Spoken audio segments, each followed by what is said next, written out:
여러분 안녕하세요. 안전보건교육원의 허경화 교수님입니다. 오늘은 우리나라뿐만 아니라 최근 전 세계적으로 주요 관심의 대상이 되고 있는 직무 스트레스 관리에 대해서 이야기를 나눠볼까 합니다. 이런 스트레스는 과거에는 우리 사업주들이 어떻게 생각했냐면요. 스트레스는 개인이 알아서 관리하는 거다. 이렇게 생각을 했었는데요. 최근 들어서 이런 스트레스가 개인이 느끼는 스트레스이지만 결국은 이게 업무 조직 차원에서 굉장히 안 좋은 영향을 주고 이걸로 인해서 근로자가 질병에 걸리거나 또는 지각이나 조퇴, 결근이 생기고 또 더 나아가서는 조직의 생산성을 떨어뜨리고 이미지를 나빠지게 하는 그러한 요인으로 작용을 하기 때문에 많은 사업주들이 이 직무 스트레스는 조절하고 관리되어야 한다라는 그런 쪽으로 인식이 이제 바뀌어가는 그런 추세입니다. 자, 그러면 오늘 우리가 같이 나누어 볼 내용을 잠깐 검토해 보겠습니다. 먼저 스트레스의 정의와 유형, 그리고 직무 스트레스의 요인들에 대해서 살펴보고요. 그리고 직무 스트레스는 어떻게 측정하고 평가하는지, 그리고 왜 직무 스트레스는 관리되어야 하고 또 그 관리 방안은 어떤 방법들이 있는지를 살펴보도록 하겠습니다. 자, 그럼 먼저 스트레스의 정의와 유형에 대해서 살펴보도록 하겠습니다. 여러분이 하시는 일은 스트레스가 많은 일인가요? 아닌가요? 자, 대부분은 스트레스가 많은 일이라고 대답을 하실 겁니다. 그러면 이렇게 스트레스가 많은 일이라고 생각하게 되는 이유는 무엇일까요? 여러분이 일하시는 회사 내에 어떤 조직 구조? 아니라면은 관계 갈등 또는 개인이 가지고 있는 여러 가지 스트레스 요인 중에 하나인 부부관계라든지 아니면 자녀 문제 이런 것들일까요? 자, 여러 가지 요인들이 있을 수가 있는데요. 그러면 이렇게 우리가 스트레스가 많다라고 생각하게 되는 이유로 인해서 우리 몸에는 어떠한 반응들이 나타날까요? 어떤 분은 머리가 아프다는 얘기를 많이 하시고요. 어떤 분은 소화가 잘 안 됩니다 라고 얘기를 하시기도 하고요. 또 남자분들 같은 경우는 담배를 많이 핀다거나 술을 더 많이 먹게 된다라는 얘기를 많이 하십니다. 이렇게 스트레스가 많게 되면은 우리 몸에 나타나는 신체화 증상이라고 얘기를 하는데요. 우리 몸에 어떤 질병이라든지 또는 어떤 증상들이 나타나게 됩니다. 우리가 일상적으로 느끼는 스트레스에는 모두 아시겠지만 몸에 좋은 스트레스, 나쁜 스트레스 이렇게 얘기를 하고 있는데요. 그거를 우리가 정리하자면 디스트레스, 유스트레스 이렇게 얘기를 하고 있습니다. 디스트레스는요. 우리가 그다지 경험하고 싶지 않은 그런 스트레스인데요. 질병을 일으키거나 건강을 해치는 어떤 부정적인 자극을 이야기합니다. 유스트레스는요. 어떤 행복감을 주는 그런 스트레스라고 얘기를 하는데 건강과 업무 수행 능력을 증진시키는 긍정적인 자극이라고 얘기를 하고 있습니다. 보통 이제 우리가 유스트레스는 어떤 것들을 들 수 있냐면요. 결혼이라든가 아니면 출산이라든가 그런 집안의 경사스러운 일들 이러한 것들을 유스트레스라고 보통 이야기를 하고 있고요. 디스트레스 같은 경우는 이혼이라든지 아니면 질병으로 입원하는 경우 뭐 이런 정도로 들 수가 있겠습니다. 이러한 디스트레스와 유스트레스는요. 구분을 하는 어떤 그 구분을 하는 방법이 있는데요. 스트레스 상황을 우리가 사전에 예측을 할 수 있다거나 조절할 수 있다라면 이것은 우리가 원치 않는 디스트레스로 가지 않는다라고 얘기를 하고 있습니다. 자, 우리가 앞에서 스트레스의 유형과 정의에 대해서 살펴보았습니다. 그러면 지금부터는 직무 스트레스의 요인들에 대해서 살펴보겠습니다. 여러분이 느끼는 직무 스트레스는 어떤 것들이 있으신가요? 직무 스트레스라고 하는 거는 우리가 출근을 하면서부터 시작되어서 퇴근을 하기 전까지 회사 내에서 일어나는 여러 가지 상황들, 또 대인관계 갈등 이런 것들을 직무 스트레스 요인이라고 얘기를 하는데요. 여기에 여러분이 보시다시피 나이오시라고 하는 미국의 국립산업안전보건연구소에서는 이렇게 정의하고 있습니다. 업무상 요구사항이 근로자의 능력이나 자원, 바람과 일치하지 않을 때 생기는 유해한 신체적, 정서적 반응이다, 이렇게 정의를 하고 있고요. 유럽위원회에서는 업무 조직 및 작업 환경이 회롭거나 불건전한 측면에 대한 정서적, 인지적, 행동적, 또 생리적 반응 패턴이라고 얘기를 하고 있는데, 이러한 것들은 고도의 각성이나 걱정, 그리고 때로는 극복이 안 되는 느낌으로 특정 지을 수 있는 그러한 것이라고 정의를 하고 있습니다. 우리가 느끼는 직무 스트레스의 요인들은 굉장히 다양한데요. 그럼 그것들을 한번 살펴볼까요? 먼저 우리가 조직 내에서 일어나는 이런 직무 스트레스 요인들을 살펴보겠습니다.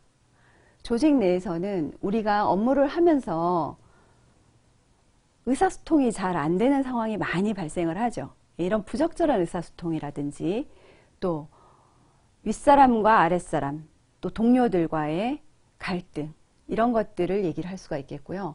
또 무엇보다 우리는 우리 조직이 변하지 않고 어떤 변화를 요구하지 않고 이대로 쭉 갔으면 하는 그런 바람을 가지고 있는데, 우리의 조직들은 어떤가요? 그때그때 새로운 것을 요구하고 계속적인 변화를 요구를 합니다. 이런 것들이 조직 안에서 우리가 느끼는 스트레스 요인이라고 이야기를 할 수가 있겠습니다. 그 외에도 승진 기회가 없다거나 실직을 한다거나, 또 회사 내에서 나의 역할이 모호할 때 또는 역할 갈등이 있을 때, 그 외에도 업무가 너무 많다거나 아니면 내 능력은 굉장히 뛰어난데 내가 해야 할 업무는 내 능력 범위 안에 있지 않는 너무나 초라한 작은 것, 그런 것일 때 업무 과소라고 얘기를 하거든요. 이런 것들이나 아니면은 나한테 결정권이 없거나 아니면 결정권이 굉장히 미약할 때, 이럴 때 우리가 스트레스를 느낀다고 합니다. 또 작업 환경인데요. 우리가 일하는 환경, 만약에 조명이 너무 강하다거나 그래서 너무 눈부셔서 일을 하기 어렵다거나, 아니면 조명이 너무 어두워서 글씨가 잘 보이지 않는다라거나, 이런 물리적 환경이 스트레스의 요인이 될 수도 있겠고요. 또 유해인자, 화학적이거나 아니면 물리적인 여러 가지 인자들에 노출된다라거나, 또 주변이 굉장히 지저분하고 정리가 되지 않은 그런 환경이라든가, 또 인간공학적인 그러한 문제들도 스트레스의 요인이 될 수가 있겠습니다. 그 외에 최근에 이제 굉장히 많은 관심을 받고 있는 그러한 요인인데요. 장시간 근로. 그래서 우리나라도 주 60시간 근무에서 52시간으로 지금 줄어들어 있는 그런 상황인데요. 이렇게 장시간 노동이라든가 교대 근무, 또 높은 어떤 업무 요구도, 이런 것들이 스트레스 요인으로 작용을 할 수가 있습니다. 그 외에 회사 내에서 일어나는 문제는 아니지만, 이것은 과거에 그 사업주들이 개인의 문제다라고 많이 치부되던 것들인데요. 개인의 어떤 생활사에서 일어나는 자녀 문제라든가 경제적인 문제, 또 부부 갈등, 이러한 개인의 어떤 스트레스 요인들도 직무 스트레스 요인에 속합니다. 자, 여러분, 만약에 여러분 가정에 치매 노인이 있습니다.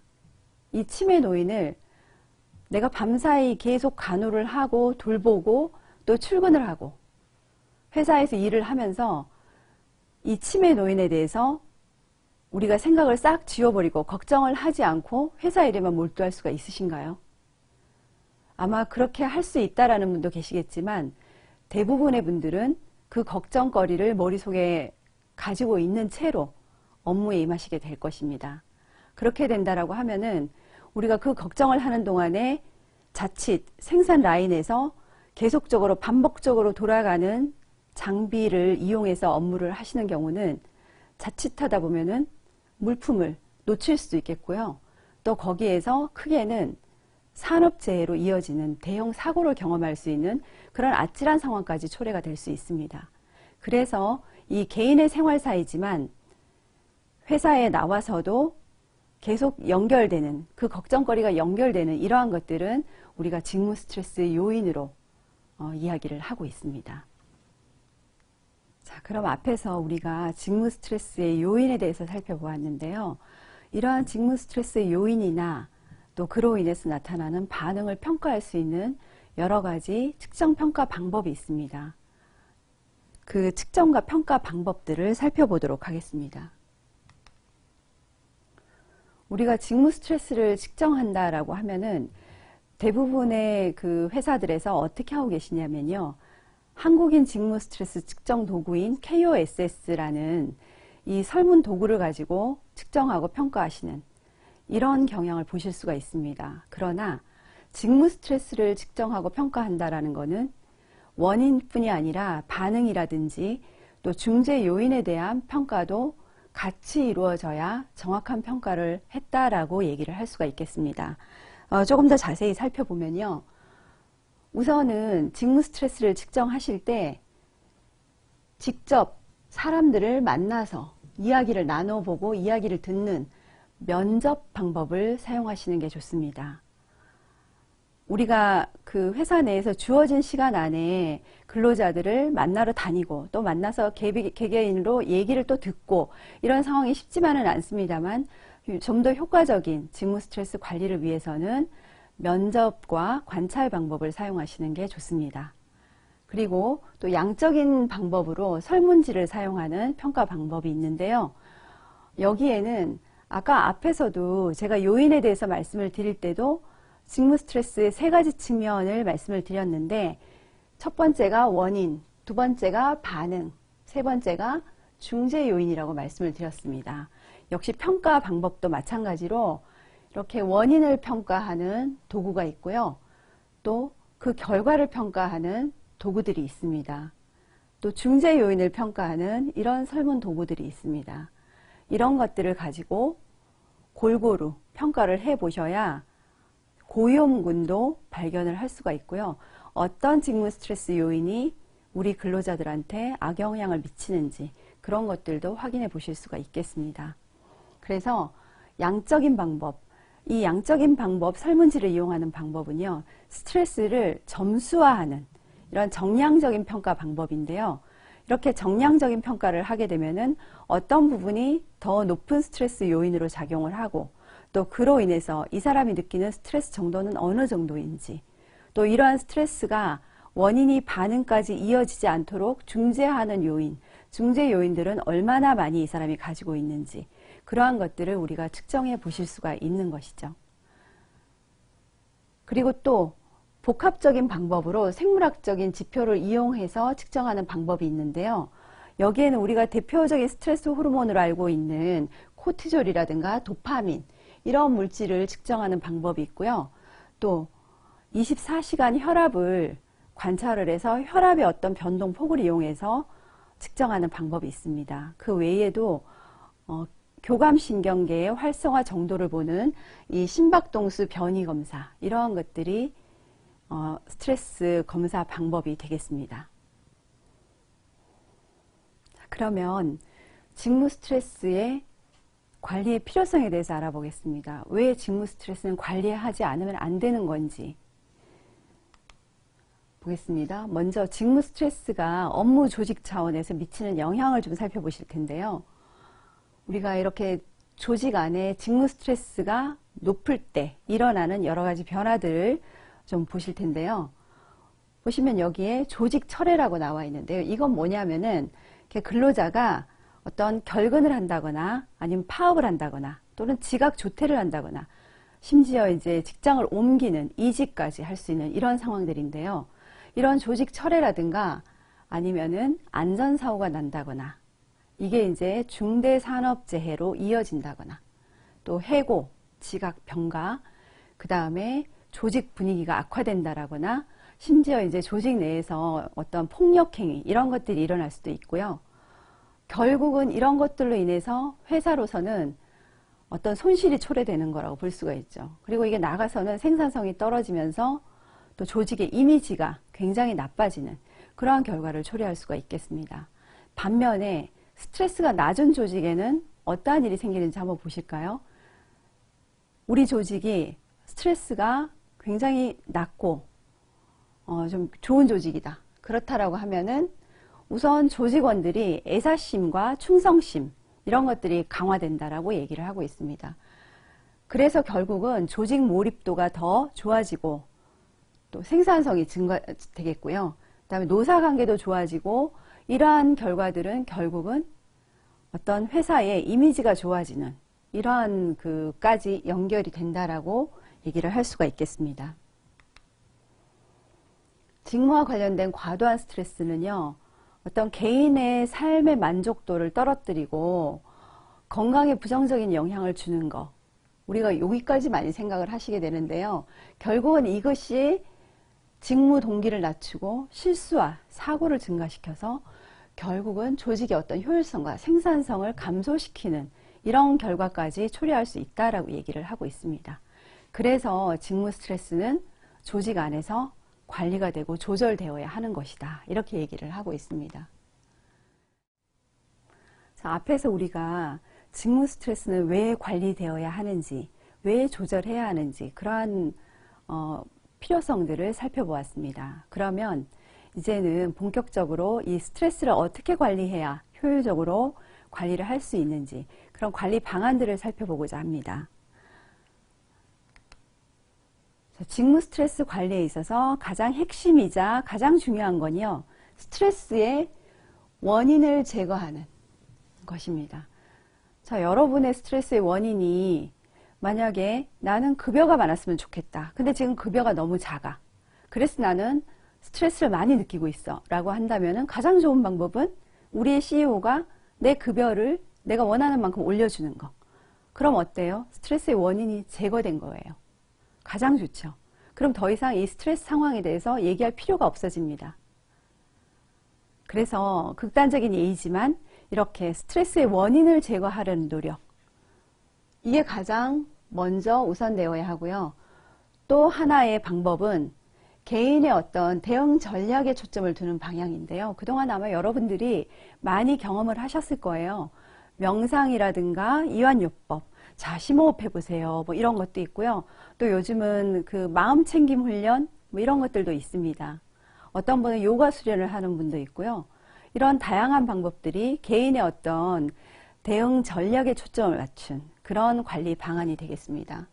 그런데 이 스트레스의 원인을 제거하거나 또는 대응 전략에 초점을 맞춰서 어떤 대응 전략을 찾아내거나 이런 것들이 따로따로 이루어지면은 스트레스 관리에 별로 효과적이지 못하다고 봅니다. 그래서 가장 효과적인 방법은요, 스트레스의 원인을 제거하려는 노력에다가 개인의 어떤 대응 전략을, 대응 체계를 강화시켜주는, 이 중재 전략을 강화시켜주는 이런 방안들을 같이 사용하시는 게 가장 합리적이라고 볼 수가 있겠습니다. 그래서 이런 스트레스의 원인을 제거하는 방향은요, 뒤에서 다시 좀 자세히 설명을 드리기로 하고요. 이런 개인의 대응 전략에 초점을 두는 방향은 일단 스트레스를, 내가 이미 나타난 스트레스 상황을 어떻게 극복할 거냐, 또는 어떻게 내 스스로 이런 스트레스의 문제에 부딪혔을 때 어떻게 이거를 줄여갈 거냐 하는 것, 그런 여러 가지 방법들을 우리가 익히는 그런 것들인데요. 어떤 분은 이 또한 지나가리라 라고 당장의 어떤 직면을 피하고 조금 돌아가시는 분들이 있어요. 그것도 굉장히 좋은 방법입니다. 당장 정면 승부하지 않고 좀 쉬었다가 생각을 해보고 정리를 하고 어떤 계획을 해서 그 스트레스 상황에 어떤 대처를 해나가는 이런 방법이죠. 그런 것도 있을 수 있겠고요.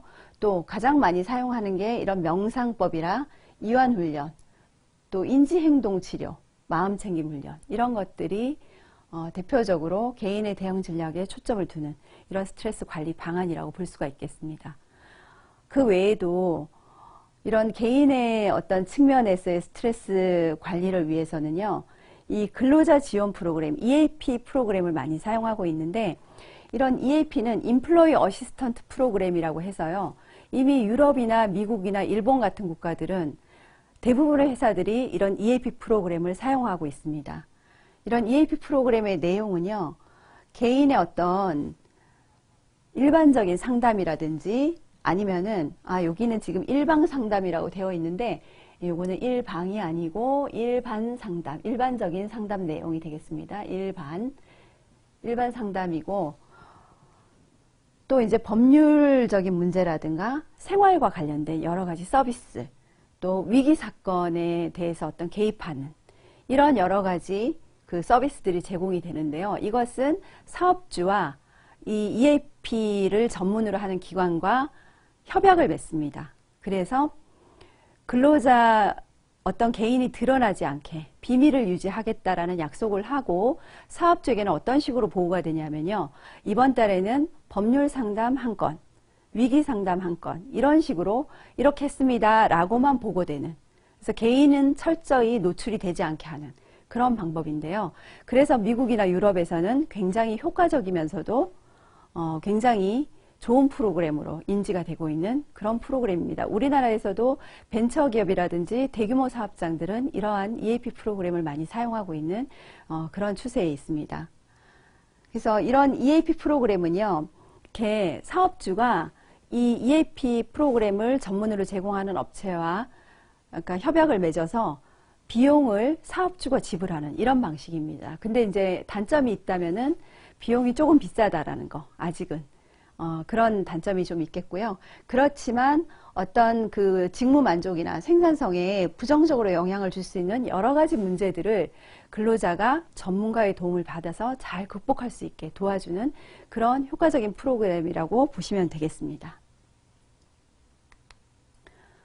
그 외에도 우리가 고위험군, 어떤 직무 스트레스의 반응, 결과로 일어나는 반응에 대한 어떤 조사를 설문 도구를 가지고 이렇게 평가를 하다 보면요, 굉장히 스트레스 수준이 높은 군을 보실 수가 있는데요.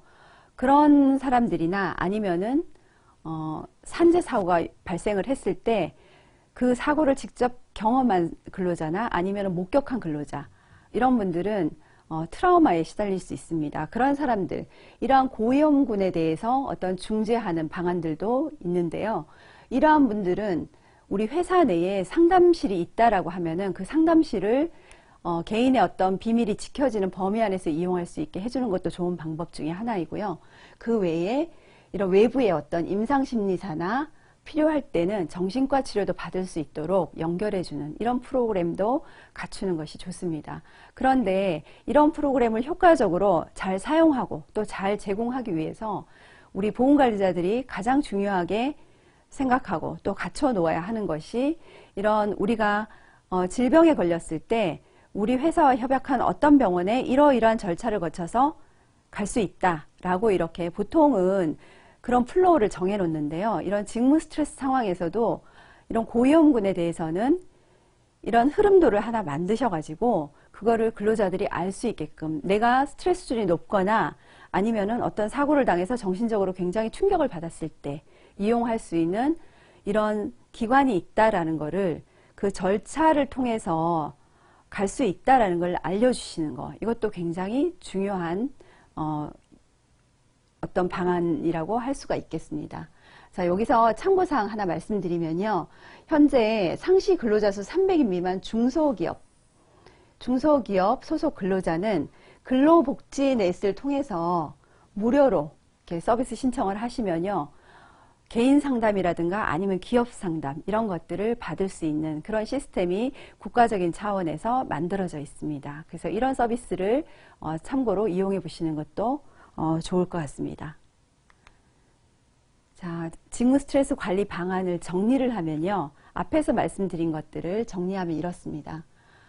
먼저 어떤 개인의 어떤 대처 전략에 초점을 두고 관리할 수 있는 개인적인 접근 방안, 이것은 스트레스에 대해서 어떤 우리가 생각하는 스트레스는 굉장히 힘든 거고 나쁜 거고 이런 인식을 바꿔주는 거, 이런 거, 또 나쁜 스트레스와 좋은 스트레스와의 어떤 밸런스, 균형을 유지해 주는 거, 그 다음에 개인이 이런 스트레스 상황에 직면했을 때 스스로 조절할 수 있는 능력을 배양해 주는 거, 이런 것들이 어떤 개인적인 차원의 접근 방법이 되어 있고요. 앞에서 말씀드린 것처럼 명상이나 이완요법, 또 마음챙김, 이런 여러 가지 방법들을 여기 개인적인 접근 방안으로 사용해 보실 수가 있겠고요.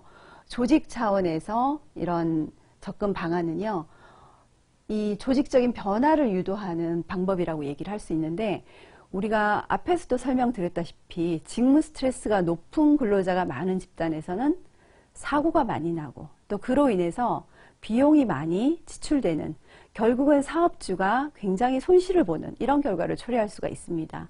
그래서 이렇게 높은 스트레스 요인들, 조직에 어떤 악영향을 미칠 수 있는 요인들을 사전에 조절하고 예방하고 이렇게 하는 방법을 조직적인 접근 방안이라고 보는데, 여기에서는 노동 부하를 좀 개선한다거나 아니면 조직 분위기를 바꿔준다거나 또는 불량한 작업 환경들을 좀 정리를 하고 또 유해 물질에 노출되는 그런 현장이라면은 보호구 착용이라든가 아니면 예방 교육이라든가 이런 것들을 통해 가지고 조직적인 차원에서 이런 위험 요인을 제거할 수 있는 이런 방법들이 있습니다.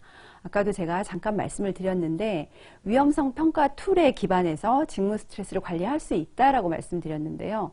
우리가 스트레스의 원인을 체크하는 앞에서 사용해 보신 한국형 직무 스트레스 측정 도구를 가지고 스트레스 수준을 정량적으로 점수로 평가해 보았을 때, 만약에 우리 조직의 직무 요구가 굉장히 높다라는 이런 결과가 나왔을 때, 그거를 낮춰주기 위해서 위험 요인을 일단 확인을 하고 그것을 어떤 식으로 낮춰줄 것인지 조직 내에서 근로자를 참여시키고 관리자와 중간 관리자, 근로자가 같이 토론을 하면서 이렇게 위험성을 낮추어가는 이런 방법들도 있을 수가 있겠습니다. 그래서 미국이나 유럽 같은 경우는요, 이런 스트레스 관리를 케이스 바이 케이스라고 얘기를 하고 있습니다. 그때 개인마다 똑같은 스트레스를 느껴도 개인마다 그 결과가 다르듯이 조직에서도 마찬가지라고 보는 거죠. 그래서 우리가 건강한 조직을 만들기 위해서는 이런 개인적인 접근 방안 플러스 조직적인 접근 방안이 잘 어우러져서 직무 스트레스가 관리되어야 한다라고 얘기를 드릴 수가 있겠습니다. 오늘 직무 스트레스 관리 방안에 대해서 설명을 드렸는데요. 여러분 도움이 좀 되셨습니까? 정리하자면 핵심은 이겁니다. 직무 스트레스는요, 어떤 사람마다 원인이 똑같아도 결과는 다르게 나타날 수 있다라는 거. 그 이유는 개인이 가지고 있는 어떤 중재 요인이라든가 아니면은 조직에서 제공하는 그런 중재 요인이 어떠하냐에 따라서 더 나빠질 수도 있고, 어떤 사람은 스트레스가 있건 없건 상관없이 여전히 자기 업무에 열중할 수 있는 사람이 있다라는 거죠. 그래서 우리가 평가를 할 때도 한 가지 원인에 대한 평가를 하지 마시고 어떤 반응이나 중재 요인에 대한 평가도 함께 하셔서 어떤 부분이 스트레스가 높고 또 그로 인해서 굉장히 안 좋은 결과를 초래한 그런 근로자는 있는지, 우리가 민감 집단이라고 얘기를 하죠. 그런 사람이 있는지를 확인하셔가지고 예방하고, 사전에 예방하고 또는 개인적인 차원의 관리 방안과 조직 차원의 관리 방안을 병행해서 근로자를 참여시키고 해서 이런 직무 스트레스를 낮추어가는 또는 제거해가는 이런 방법을 쓰는 것이 합리적인 관리 방법이라고 할 수가 있겠습니다. 네, 오늘 강의는 여기까지 마치도록 하겠습니다. 여러분 수고 많으셨습니다. 감사합니다.